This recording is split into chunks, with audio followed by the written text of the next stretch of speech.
I was originally an orphan raised by the Sterling family. The Sterling elders eventually proposed that I marry into their family and wed Sarah. They insisted that any children we had in the future must carry the Sterling family name. I had always carried a deep affection for Sarah, and since her parents had raised me, I felt a profound sense of gratitude toward them. I didn't hesitate to agree to the arrangement and became Sarah's husband. However, after the wedding, Sarah never showed any signs of getting pregnant. My mother-in-law was absolutely furious about the situation. She began restricting my diet by cutting out meat and alcohol, and she even strictly forbade me from staying up late or going out for fun. Even with these extreme measures, nothing changed, and I failed to give her the grandchild she so desperately wanted. My bewildered mother-in-law started forcing me to consume herbal supplements and expensive superfoods, even demanding that I pray daily for a child. She had no way of knowing the truth. Despite being married for all those years, Sarah had never actually allowed me to touch her at all. Eventually, as I lay withered and dying in a hospital bed, Sarah didn't even bother to show up for a final goodbye. It was Henry who kindly informed me that he and Sarah were far too busy preparing for their own wedding to visit me. He claimed they simply couldn't get away from the festivities. Only then did the crushing truth finally hit me. Sarah had started an entire secret family behind my back while I was kept completely in the dark. When I finally opened my eyes again, I found myself back in the Sterling family estate. Sarah's mother was sitting there, smiling as she teased me. She asked if I liked her daughter, and I simply replied that I did not. In this new life, I was determined to live exactly how I wanted. The sharp scent of hospital disinfectant seemed to linger in my nose. I could still feel the phantom of that agonizing, bone-deep pain. Yet, standing right in front of me was Sarah's mother. My mother-in-law from my previous life was still asking the same old question. She wanted to know if I was interested in Sarah. She asked if I would be willing to marry her once I finished my studies. There were others in the room besides the Sterlings, including several of my late parents' oldest friends. The woman before me spoke with a gentle, motherly tone that was completely at odds with the spiteful person I remembered. She seemed so kind and approachable in this moment. In my previous life, that woman made my life a living hell, just because Sarah and I couldn't conceive. She controlled every bite I ate, forbidding meat and alcohol while forcing me to drink bitter herbal concoctions. She even made me visit shrines and temples to beg for a child. But the physical restrictions weren't the worst part. The constant, suffocating verbal abuse was far more painful. She would make snide remarks about my masculinity, openly questioning if I was even capable of performing my duties as a husband. Her words were designed to tear down my dignity. There was one time when I reached my breaking point and almost struck her. She immediately dissolved into a fit of theatrical sobbing, wailing about the immense hardship she faced while raising a poor orphan like me. She used her supposed sacrifices as a weapon to keep me in line. She claimed that if it weren't for her charity, I would have died on the streets years ago. She insisted that treating me like her own son and giving me her precious daughter was the greatest gift I could ever receive. In her eyes, I was an ungrateful monster for ever standing up for myself. The debt of my upbringing was a shackle I simply couldn't break in that life. Because of that perceived obligation, I never actually managed to swing that slap. My wandering thoughts were suddenly snapped back to the present when I heard her voice again. "Morrison, come back to us. Tell us what's on your mind," Mrs. Sterling said as she gave my arm a friendly nudge. I cleared my head and looked directly at her. Beneath her warm facade, I could see the desperate urgency she was trying so hard to conceal. If I had been more observant in my previous life, I would have realized the true motive behind her eagerness. She was so desperate to push me and Sarah together because she wanted to get her hands on my inheritance. Every move she made was calculated to secure my family's wealth. Even her later obsession with us having a child was driven by the same greedy goal. Back then, I was just a sheltered, pampered kid who was still reeling from the sudden loss of my parents. I was the perfect target for her manipulation. I truly believed I had found a new family and a source of comfort in the Sterlings, so I never thought to look deeper for ulterior motives. But now, After enduring 30 years of a cold marriage and the Sterling woman's true, cruel nature, I could see through their lies perfectly. I was no longer the naive boy they once knew. I stood up and offered her a polite smile as I spoke. I told her that she must have misunderstood my feelings, as I had only ever thought of Sarah as a sister. I also informed her that after graduation, my only plan was to continue my education and get into a top university. Mrs. Sterling's face turned a chaotic shade of pale as her composure crumbled. She had asked that question in front of everyone specifically to corner me into publicly committing to Sarah. She wanted a verbal contract that would be hard to take back. By securing the marriage, she would have had a legitimate excuse to start spending my family's money without anyone batting an eye. She quickly regained her poise, stood up, and took my hand with practiced ease. She laughed to the guests, claiming that I was just being shy and that my face was too thin for such public declarations. "Sarah, why don't you take Morrison for a walk in the garden?" she suggested. Sarah was sitting on the sofa right across from me. At that age, she was stunningly beautiful, but she always carried an air of cold, detached indifference. She was wearing a cream-colored polka dot dress that flowed perfectly just below her knees, making her look light and ethereal. A matching ribbon was tied around her waist, highlighting her slender figure with effortless grace. She looked every bit the innocent girl her, since Mr. Sterling and my parents were lifelong friends. Sarah and I were practically raised together as childhood sweethearts. I spent my early years following her around like a shadow. We were close as kids, but as we grew into our teens, she began to treat me with a cold and growing distance. In my first life, I never understood why she pulled away, assuming it was just the natural awkwardness of growing up. It never occurred to me that Sarah was simply exhausted by my presence. Back then, I was a spoiled heir with a short fuse and a bit of a controlling streak. She felt trapped because her parents forced her to cater to my every whim. Even though she resented every moment of it, she had no way to escape my influence. As the years passed, that resentment turned into a deep and quiet hatred, yet she still chose to go through with the marriage. She took my name but refused to let me near her, all while building a secret life with someone else. I despise her for the betrayal, but I hate myself even more for being so blinded by love that I allowed my life to be ruined. I clenched my fists tight before forcing myself to relax. I pulled my hand away from Mrs. Sterling and told her with a polite smile that Sarah didn't need to entertain me. I suggested that she should probably head out to meet Henry Thompson instead and advised her to just bring him home if she really loved him. One of the guests immediately spoke up and asked if Sarah already had a boyfriend, wondering why her mother was trying to set us up. I finally looked over at Sarah and saw that she looked even more humiliated than her mother. Her eyes were rimmed with red as she struggled to keep her composure. I didn't want to waste another second there, so I gave a curt nod to the room and walked out alone. I headed straight for the mailbox at the end of the driveway and started sorting through the envelopes. Hidden among the bills and flyers, I finally found the specific letter I had been looking for. Sarah called out my name from right behind me. I turned around while calmly slipping the letter into my back pocket so she wouldn't see it. She demanded to know why I had embarrassed her in front of everyone like that, but I just looked at her with feigned confusion and asked her exactly what she was talking about. She reminded me that I had just confessed my love the day before and accused me of playing games by calling her a sister now. She yelled that her mother treated me like a son and that I had no right to humiliate her like that. I just stared at her in silence while thinking back to how Mrs. Sterling never missed an opportunity to humiliate me in public during my previous life. Back then, if I ever dared to show the slightest bit of frustration, Sarah would just nag me for being ungrateful. She used to snap at me and ask if her mother wasn't good enough for me or why I couldn't just take her insults as a junior. I decided to throw her own logic back at her now.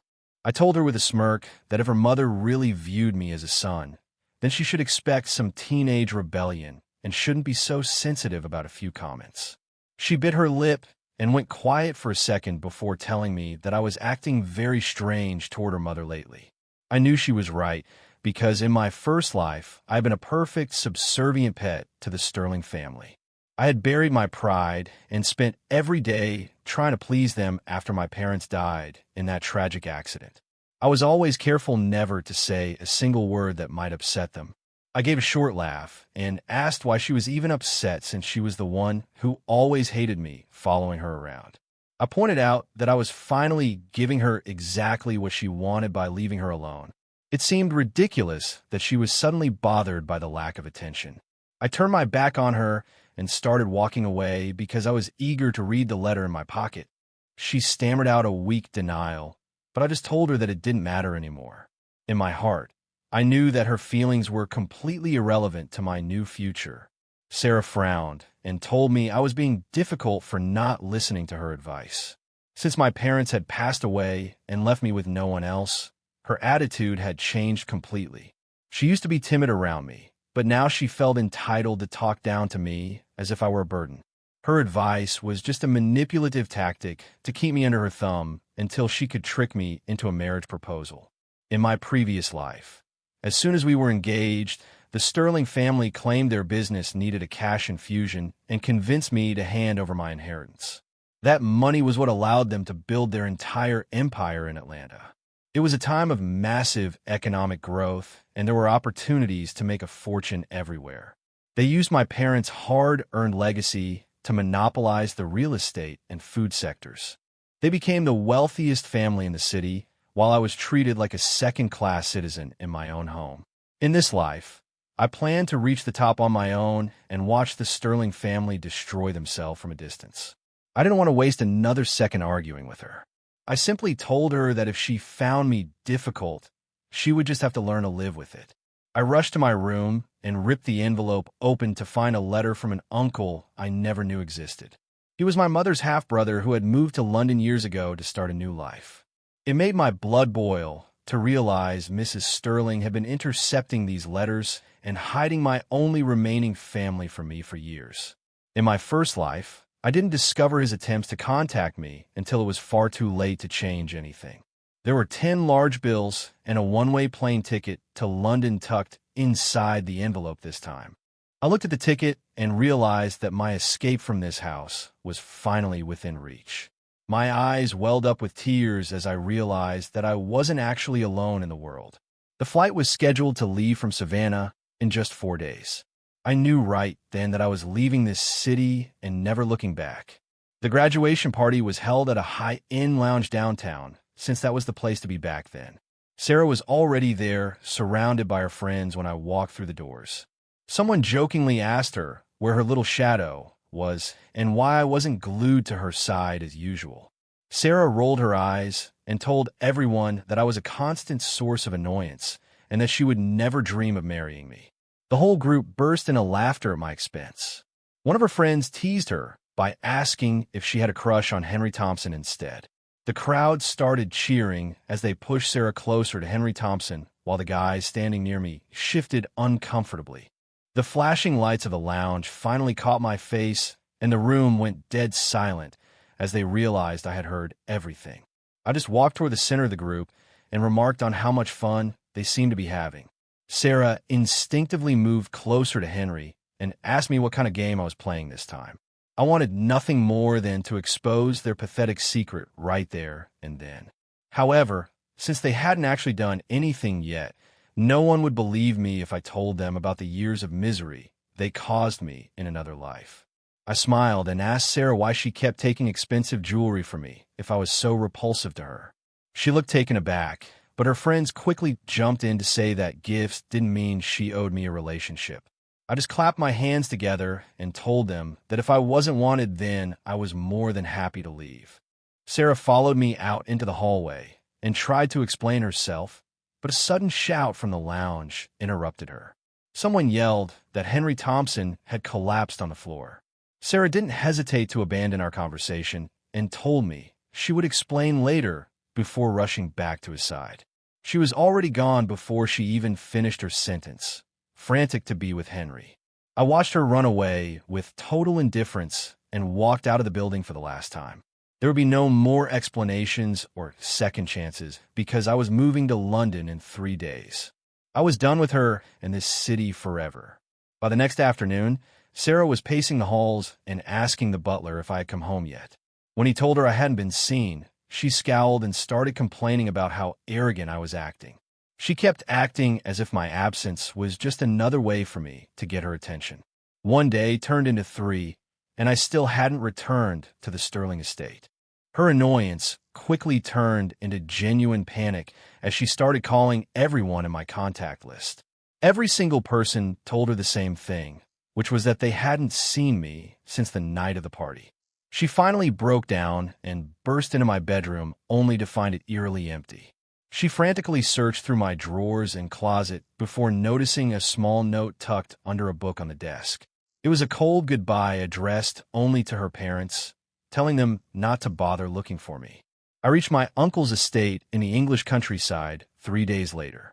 Uncle Arthur was much older than my mother, and his face was weathered from years of hard work abroad. He was a man of few words, but he looked at me with tears in his eyes and said I was the spitting image of his sister. He handed me a credit card and told me to buy whatever I wanted while I got settled. He took me out to ride horses across the fields and joked around with his grumpy old golden retriever. His wife, Aunt Martha, was a cheerful woman who spent most of her time baking the most incredible pies I had ever tasted. By my junior year, I had already built a successful logistics company from the ground up. Once the business was stable, I decided it was time to fly back to Atlanta and settle some old scores. As soon as I stepped out of the terminal, a pair of hands covered my eyes and a playful voice asked me to guess who it was. It was Monica, my brilliant business partner who had been by my side since college. My cousin laughed and told me she was just as stunning as my lead secretary. He gave her a subtle thumbs up and whispered for her to keep up the good work. We were walking past a couple near the cemetery entrance when I noticed the woman holding a bouquet of flowers. The man behind her was snapping at her, telling her that Morrison was gone and wasn't coming back. He demanded that she stop obsessing over me and think about the baby she was carrying instead.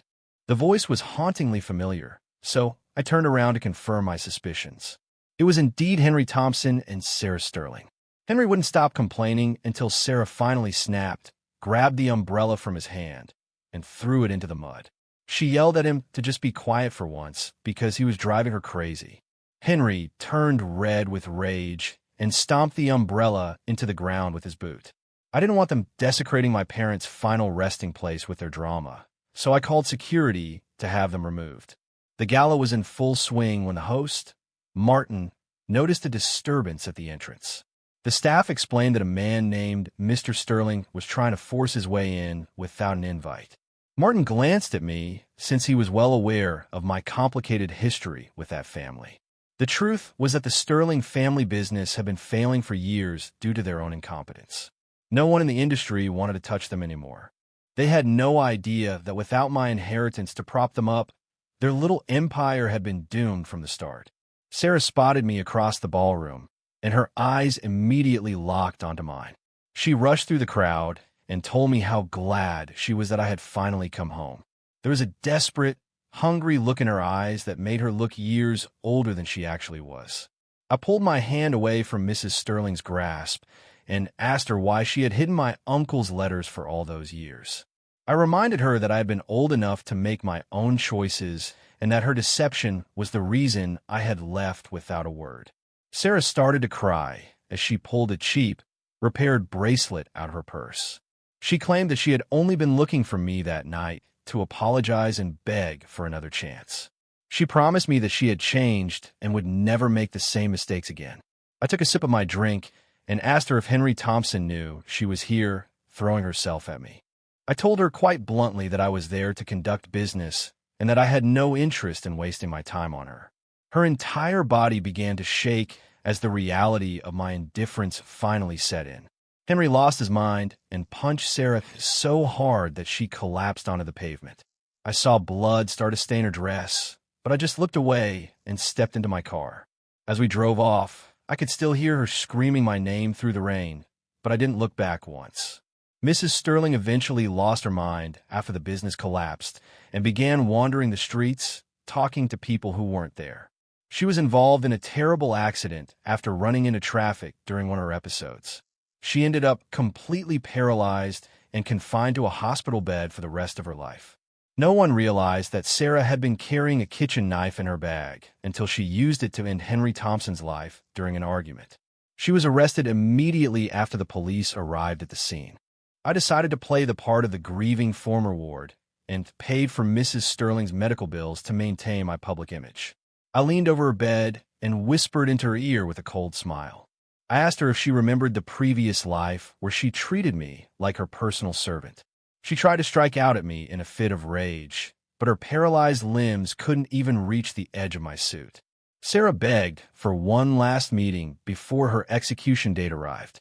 She sobbed and told me that she had always loved me, but was just too immature to admit it to herself. I didn't say a single word. I just looked at her and slowly shook my head. I walked out of the prison gates and stepped into my waiting car. We drove through the city as the rain washed the streets clean, and I looked out at the new skyscrapers I'd helped build. My past was finally dead and buried, and for the first time in 2 lives, the future was entirely mine to command.